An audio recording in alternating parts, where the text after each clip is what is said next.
Good evening, brave souls. Tonight we venture into a tale of terror that will grip your heart and haunt your dreams.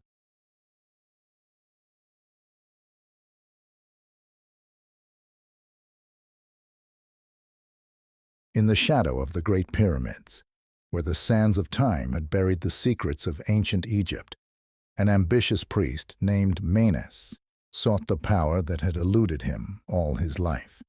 He was a man consumed by the desire for eternal life, willing to do anything to escape the clutches of death.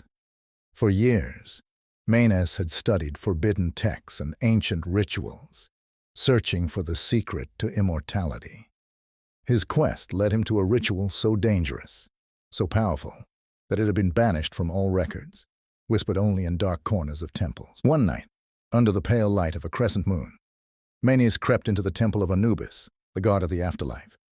The temple was deserted, its ancient halls silent as the tombs they guarded. Menes carried with him a scroll, brittle with age, that held the incantations needed to perform the ritual. But there was a price. A life had to be given to gain life eternal. Menes had chosen his sacrifice carefully. In the deepest chamber of the temple lay the sarcophagus of Setka, a once powerful pharaoh, whose name had been erased from history. Setka had been feared in life, a ruler of cruelty and darkness. Even in death, his name inspired dread.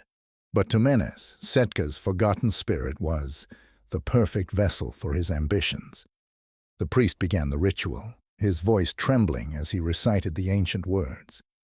The air grew thick, heavy with the weight of centuries. Candles flickered and died as Menes chanted, the power of the ritual pulling the very light from the room. As he reached the final verse, Menes took a knife and slit his palm, letting his blood drip onto the sarcophagus. The blood seeped into the cracks of the stone, and the ground beneath him began to tremble. The lid of the sarcophagus slid open with a deep grinding sound. Menes peered inside, expecting to see the decayed remains of the pharaoh. But instead he saw Setka's body, perfectly preserved, as if the centuries had not touched him. Menes' heart raced. This was it, the moment he had dreamed of.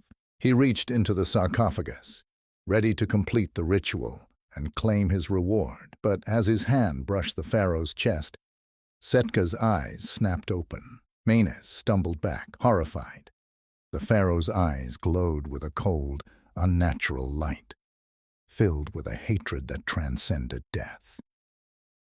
Setka's body, stiff with the rigor of centuries, began to move.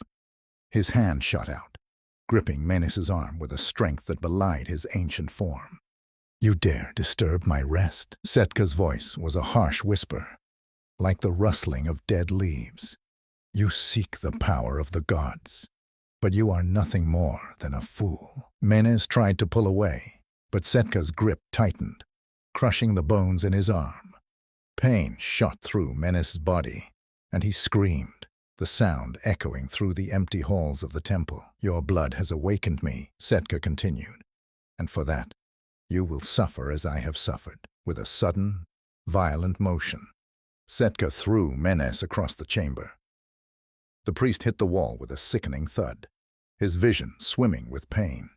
He tried to rise, but Setka was upon him, his movements unnaturally fast for a man who had been dead for centuries.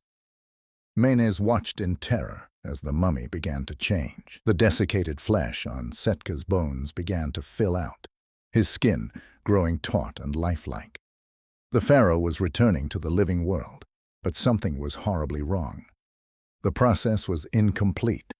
Twisted by the forbidden ritual, Setka's face contorted in agony, his features warping into something monstrous.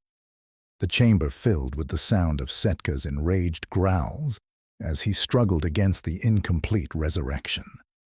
His body jerked and twisted, the ancient wrappings that bound him unraveling and turning to dust. Menes crawled backward, his mind racing for a way to escape. But there was no escape from the horror he had unleashed. Setka turned his gaze on Menes, his eyes burning with an unholy light. "You sought to cheat death, priest," he hissed. "Now you will share my curse." The pharaoh raised his hand, and the shadows in the chamber seemed to come alive, swirling around Menes like a storm. The darkness seeped into his skin, filling him with a cold that reached down to his soul. Menes screamed as his body began to wither, his life force draining away into the void. Setka's laughter echoed through the chamber, a sound that was more death than life. "You will never find peace, Menes. Your soul is mine, to torment for eternity." As the last of Menes' strength faded, he realized the terrible truth. He had not gained immortality. He had become a part of Setka's curse, trapped between life and death, doomed to suffer in the shadows of the afterlife. Setka, now fully restored to a twisted mockery of life, stepped over the priest's lifeless body. The pharaoh's vengeance was only beginning. The ritual had awakened not just his spirit, but his hunger for revenge. Those who had dared disturb his slumber would pay with their lives and their souls. The temple doors creaked open, and Setka stepped out into the night, the desert winds howling like the cries of the damned. His mind was filled with memories of betrayal, of those who had conspired to bury his name and his power. He would find them, no matter how many centuries had passed, and he would make them suffer as he had suffered. As the first light of dawn broke over the horizon, the once peaceful sands of Egypt began to stir with dark magic. The mummy's revenge had begun, and nothing would stand in the way of Setka's wrath.